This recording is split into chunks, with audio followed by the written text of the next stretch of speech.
there any Buddhist teachings that talk about what we could do that's beneficial and wholesome?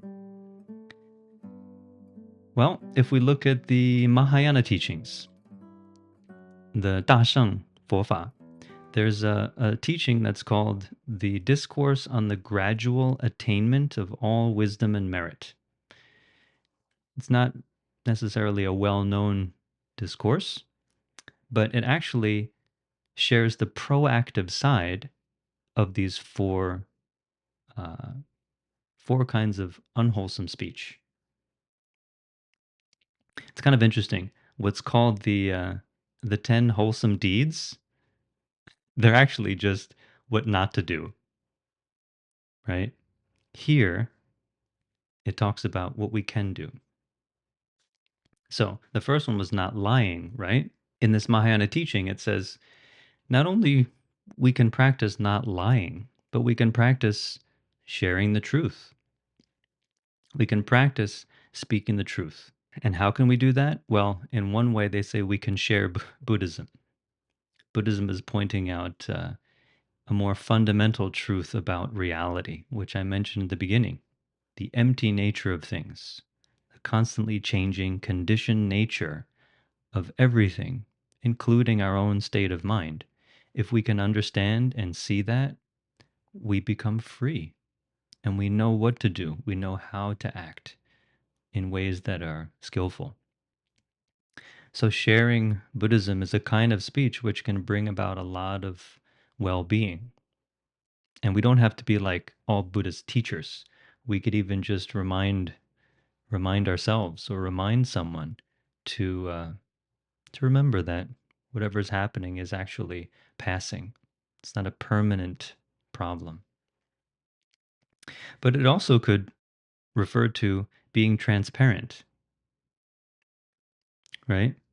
Speaking the truth proactively and telling someone, hey, I should let you know about this situation. This is what's happening.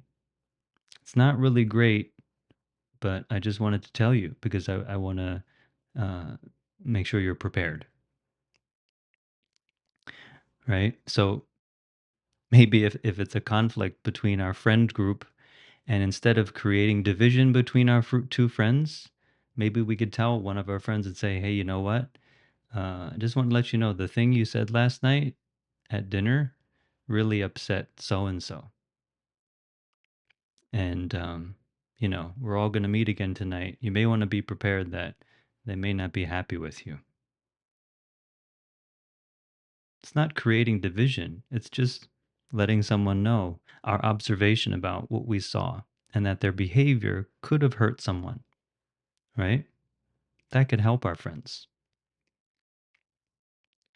So that's actually the second proactive way to speak, which is non divisive speech.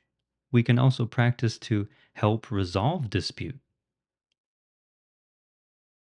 So if we're brave enough, maybe we can be the friend that steps in to help resolve the conflict between the two friends,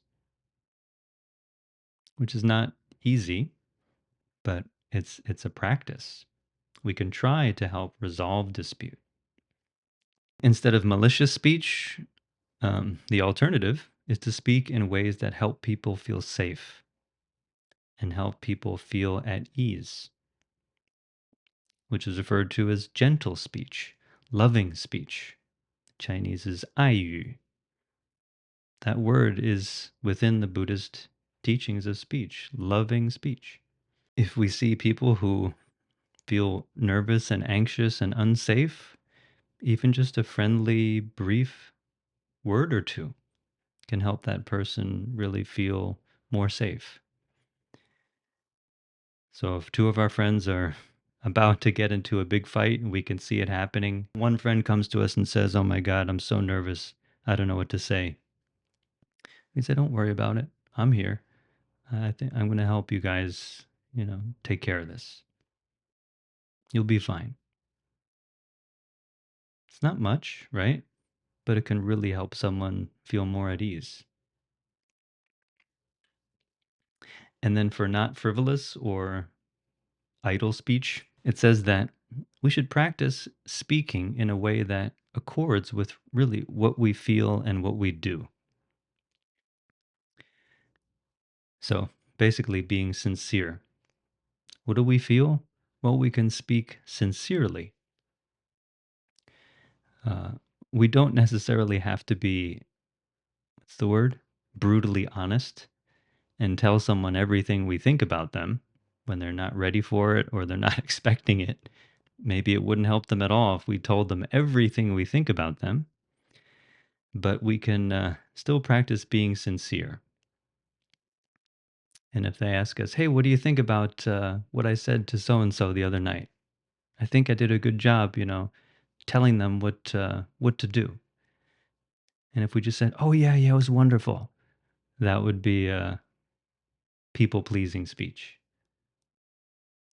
But if we sincerely thought, "Well, it wasn't wonderful, but there may have been some problems with the way you said that," well, this is what I saw. We just sincerely share. That can also really be a great help to others. So those are a few teachings on speech, which are based on precepts. They really spell out how to speak, right? I'd like to share a little bit more about mindful speech.